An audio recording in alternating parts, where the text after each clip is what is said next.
ইউক্রেনের সবচেয়ে বড় অস্ত্র সরবরাহকারী দেশ যুক্তরাষ্ট্র রুশ হামলা প্রতিরোধে গেল 2 বছর ধরে দেশটিকে অস্ত্র দিচ্ছে পরম মিত্র। দেয়া হয়েছে M777 howitzer, Patriot missile system, HIMARS সহ অত্যাধুনিক নানা অস্ত্র।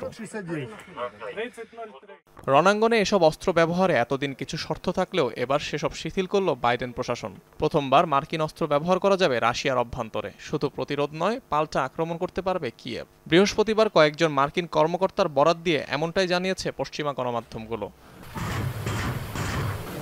অনুমতি মিললেও বেঁধে দেওয়া হয়েছে বেশ কিছু শর্ত। শুধু খার্কিভের সীমান্তবর্তী এলাকাগুলোয় চালানো যাবে হামলা, তবে চালানো যাবে না দূরপাল্লার হামলা। ব্যবহার করা যাবে না আর্মি ট্যাকটিক্যাল মিসাইল সিস্টেম।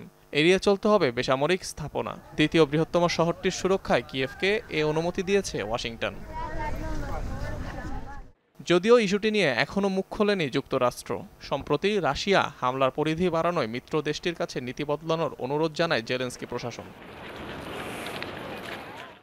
এ ধরনের সিদ্ধান্ত আরও বাড়াতে পারে সংঘাতের মাত্রা, শঙ্কা বিশ্লেষকদের। অনিক রহমান, যমুনা নিউজ।